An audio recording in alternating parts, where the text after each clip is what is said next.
দেখুন, শুধুই রেলপথে নয়, অর্থাৎ ট্রেন যাত্রীদেরই হয়রানির মুখে পড়তে হচ্ছে এমনটা নয়। বালি ব্রিজে রক্ষণাবেক্ষণের কাজে রাস্তাতেও জট, আর সেতু দিয়ে যাতায়াতে বিধি নিষেধ।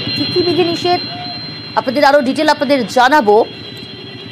ব্রিজের কাজে যান নিয়ন্ত্রণ করা হচ্ছে। দেবাশিস রয়েছে আমার সঙ্গে সরাসরি। দেবাশিস, তাহলে কোন পথে যান চলাচল করবে, কি পরিস্থিতি, এবং রক্ষণাবেক্ষণে কোথায় কোথায় রাস্তা বন্ধ করা হচ্ছে?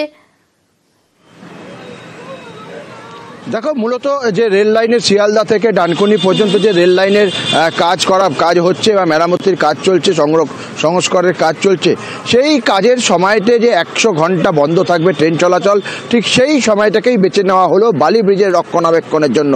বালি যে পুরনো ব্রিজ, সেই পুরনো ব্রিজের যে অর্থাৎ দক্ষিণেশ্বর থেকে বালির দিক থেকে আসার যে রাস্তা, সেই রাস্তা কার্যত কিন্তু এই 100 ঘন্টাই বন্ধ রাখা হবে। তার কারণ এই ব্রিজেরও বেশ কিছু মেরামতির কাজ দরকার রয়েছে। সেখানে গার্ডার চেঞ্জের পাশাপাশি আরও বেশ কিছু কাজ রয়েছে, সেই কাজগুলি করা হবে।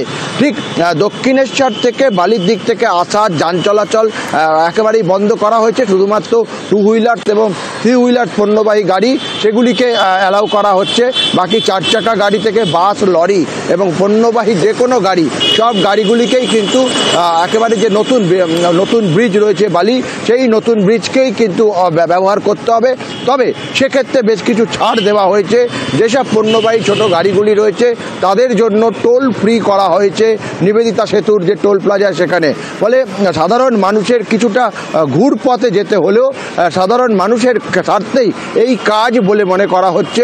প্রশাসনের তরফ থেকে, রেলের তরফ থেকে বলা হয়েছে বালি ব্রিজের কিন্তু মেরামতি খুব দরকার, দীর্ঘদিন ধরে সেই মেরামতি হয়নি। ফলে সকালের দিকে কিছুটা সমস্যায় মানুষকে পড়তে হলেও আরও বেশি সমস্যায় পড়তে হবে কিন্তু রাত্রিবেলা, অর্থাৎ রাত্রি 10টার পরে কার্যত পুরোপুরি কিন্তু বন্ধ করে দেওয়া হবে দক্ষিণেশ্বর থেকে বালির দিকে আসার রাস্তা। যাত্রীদের বক্তব্য শোনাই আপনাদের। বালিহল থেকে যে কাটিংটা করেছে, বালিহল থেকে বাসটা বেরিয়ে যাচ্ছে, এদিকে কোনো স্টপেজ দিতে পারছে না। যাত্রী মানে এখান থেকে যারা সেক্টর 5 যাত্রা করে, মানে যাত্রীরা আছে, তাদের পক্ষে খুবই অসুবিধা হয়ে যাচ্ছে। তারা ঠিক মতন গাড়িও সার্ভিস পাচ্ছে না এবং ফেরারটাও তাদের অসুবিধা হচ্ছে। তার মধ্যে একটা টোল ট্যাক্সের যেটা রয়েছে সেটা 130 টাকা এক্সট্রা পড়ছে, আমাদের উপরে কোটটা চাপছে।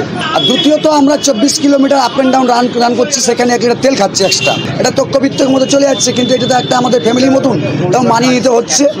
এইটা হচ্ছে ভোগান্তি সবথেকে বড়।